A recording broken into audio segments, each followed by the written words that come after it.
एक अधूरी चिट्ठी पार्ट 2। अगर आपने पहला भाग नहीं सुना है तो प्लीज़ चैनल पे विज़िट कीजिए और इस कहानी का पहला भाग सुनिए। शुरू करते हैं आगे की कहानी। अर्जुन की अधूरी यादें। पुणे में माँ से मिलन के बाद अर्जुन दिल्ली लौट आया था, लेकिन उसकी यादें अब भी पूरी नहीं थी। उसे सिर्फ माँ का चेहरा याद था, लेकिन वह अपने मुंबई के दोस्त या अपनी असली नौकरी, ना ही वो दिन उसे याद थे यह जब उसकी ज़िंदगी अचानक बदल गई थी। श्यामा देवी दिन रात उसके साथ रहती, उसके पास रहती, लेकिन माँ के चेहरे में, अर्जुन के चेहरे पर अक्सर एक खालीपन दिखता, जैसे वो अब भी कुछ खोज रहा हो। एक दिन आरव ने पूछा, अर्जुन भाई, आपको बम्बई में आखिरी बार क्या याद है? अर्जुन कुछ देर चुप रहा, फिर बोला, मुझे सिर्फ एक चेहरा याद है, रघु। वो मेरा दोस्त था, वही मुझे कहीं ले गया था उस रात। दोस्ती या धोखा? आरव को शक हुआ। उसने मुंबई में रघु नाम के उस व्यक्ति की तलाश शुरू की। काफ़ी खोजबीन के बाद उसे एक पुरानी तस्वीर मिली, अर्जुन और रघु की साथ में।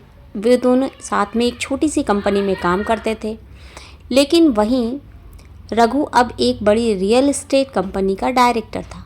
आरव ने छानबीन की तो पता चला अर्जुन और रघु के बीच आखिरी समय में किसी ज़मीन के सौदे को लेकर झगड़ा हुआ था।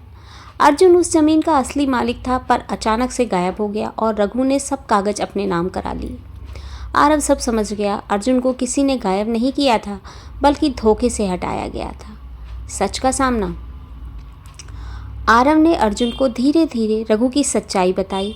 पहले अर्जुन को यकीन नहीं हुआ। अगर कहानी अभी तक सुन रहे हैं तो प्लीज़ चैनल को लाइक कीजिए, शेयर कीजिए और सब्सक्राइब कीजिए। अगर चैनल पर नए हैं तो प्लीज़ बेल आइकन में ऑल का बटन ज़रूर दबा दीजिएगा। तो बढ़ते हैं कहानी में आगे कि अर्जुन को क्या यकीन नहीं हुआ। फिर एक दिन जब उसे कुछ अखबार की कतरने और पुराने डॉक्यूमेंट्स दिखाए गए, उसकी आंखों में क्रोध और दर्द दोनों उमड़ आया। माँ के लिए तो मैं बस एक बेटा हूँ, लेकिन इस दुनिया ने मुझे गलत साबित कर दिया। तो बढ़ते हैं कहानी में आगे। आगे हुआ क्या? क्या उसे न्याय मिला? अर्जुन को, रघु को सज़ा मिली या नहीं मिली? आरव ने उनकी मदद कैसे की? चलिए जानते हैं। वापस लौटते हैं अपनी कहानी एक अधूरी चिट्ठी के दूसरे भाग में।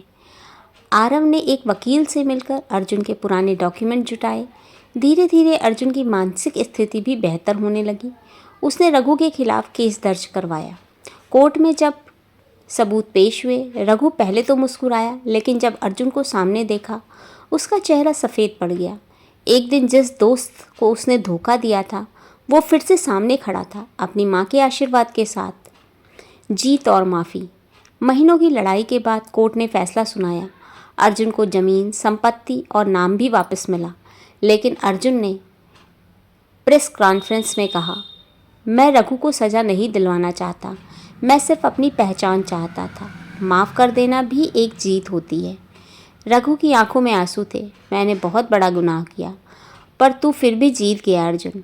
एक नई शुरुआत। क्या नई शुरुआत हुई? चलिए जानते हैं। अर्जुन अब फिर से माँ के साथ दिल्ली में बस गया था। उसने आरव के साथ मिलकर माँ की चिट्ठी नाम से एक एनजीओ शुरू किया। आखिर ये एनजीओ क्या करता था? चलिए जानते हैं।